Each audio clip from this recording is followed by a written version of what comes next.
그러면 아까 제가 이 FT 이야기 조금 하고 안보관계 이야기 좀 드려보겠습니다. 뭐 그런 아프리카의 어떤 나라를 제가 예를 들었는데요. 그 300불의 어떤 나라가 우리가 1600불에서 2만 불이 가는 그 똑같은 기간 동안에 어떻게 해서 그러면 그 나라는 2배가 채 안 되는 그런 저성장에 그쳤을까? 거꾸로 말씀드리면 다른 나라들이 그렇게 아주 거북이 걸음을 갈 때 우리는 어떻게 해서 그렇게 빨리 갈 수 있었을까? 나는 그것에 대해서 우리가 좀 분석이 필요할 것 같아요. 그리고 그것이 과연 옳은 길이었다면 그 연장선에서 우리의 미래를 설계해야 될 것이고 거기에 뭔가 조금 더 개선해야 할 부분이 있으면 개선을 동원을 하면서 우리의 미래를 설계해야 되지 않을까? 라는 측면에서 보면 분명히 그것은 의미 있는 작업이라고 저는 생각이 됩니다. 그런 의미에서 보면 저는 우리의 성장 과정에서 딱 세 가지라고 봅니다.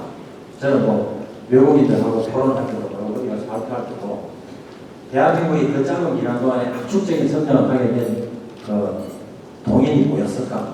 라는 외국 대표들의 질문 또는 이런 국제적 모임에서 질문에 저는 제가 뛰어난 학자도 아니고 어떤 뭐 경제학자도 아닙니다만 저는 서슴없이 세 가지라고 이야기를 합니다. 그 첫 번째가 우선은 대한민국은 대외지향적인 정책을 어떻게든 취해왔다. 그런데 대외지향적인 정책 이러면 아주 고상하게 들리시죠. 사실은 60년대 후반부 돼가지고 수출 불안을 했던 것이죠.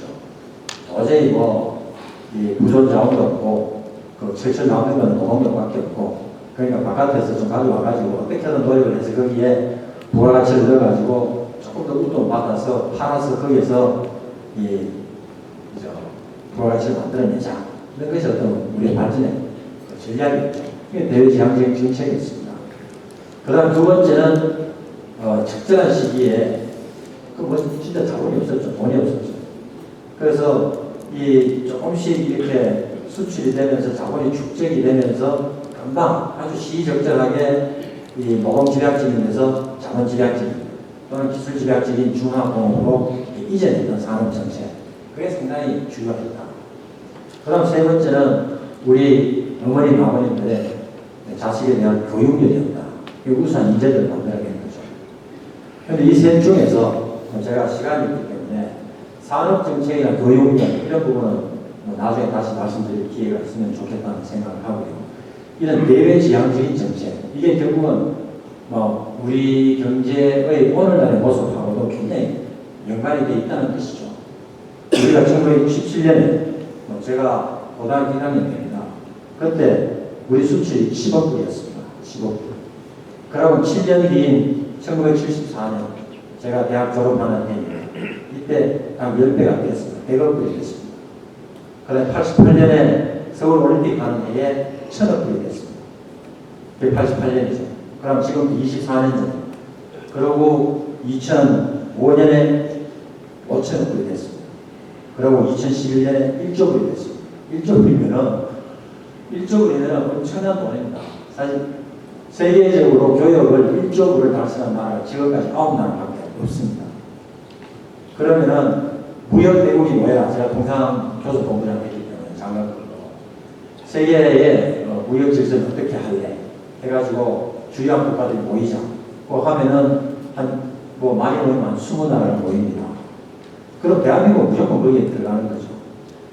세계에서 9번째로 크게 무역을 하는 나라인데 대한민국을 빼놓고 하는 나라는 토론이 되겠습니까? 그렇게 대한민국이 성장이 된 거죠. 그런데 이 1조 불이라는 것이 한번 턱걸이에서 넘어섰다고 계속 그대로 할 거다. 아무런 보장이 없습니다. 그 전례가 있습니다. 영국하고 네덜란드는 우리보다 앞서서 1조 불을 넘어섰다가 지금 미끄러졌습니다. 다시 1조 불 밑으로 내려갔습니다. 그런 나라들은 우리하고 조금 사정이 다릅니다. 우리나라 경우에요. 2011년에 우리 GDP가 총 규모가 1조 불에서 살짝 넘습니다. 한 1조 1150불 정도. 그런데 교역은 1조 불이었거든요. 그리고 우리나라 전체 국내 생산, GDP죠. 에서 수출이 차지하는 비중이 엄청나게 큰 거죠. 그럼 그게 무슨 말이냐 하면은 GDP 규모가 있고 수출의 규모가 이만큼 있으면 수출이 우리나라 경우에 준다고 하면은 우리나라의 GDP가 준다는 뜻입니다. 우리나라 수출의 교역의 규모가 는다고 하면은 우리 GDP가 는다는 뜻입니다. 그만큼 수출입이 우리나라 GDP에 차지하는 비중이 큰 거죠. 그럼 그걸 말씀드리면은 이것이 줄어들면 우리나라의 GDP 줄어든다? 그게 무슨 말이냐? 우리나라의 경제 성장이 마이너스로 갈 수 있다는 겁니다. 마이너스로. 그럼 성장이 이제 정체가 되거나 줄어드는 거죠. 경제 규모가. 그래 되면은 뭐 이제 어떻게 됩니까? 이제 국민들의 뭐 생활이 그만큼 쪼그라들고 그다음에 일자리 창출도 어려워지고 이제 그런 현상이 생기겠죠. 그래서 저는 누가 몰라도 이런 우리나라의 경제의 구조로 보면은 결국 우리는 계속해서 어떤 우리 상품을 열심히 만들어서 세계 시장에서 경쟁을 해서 거기서 이겨서 그걸 가지고 계속 가득하는 그런 노력을 할 수밖에 없다. 그것의 구체적인 정책적인 어떤 발현, 이 자유무역협정이었다는 말씀을 드립니다.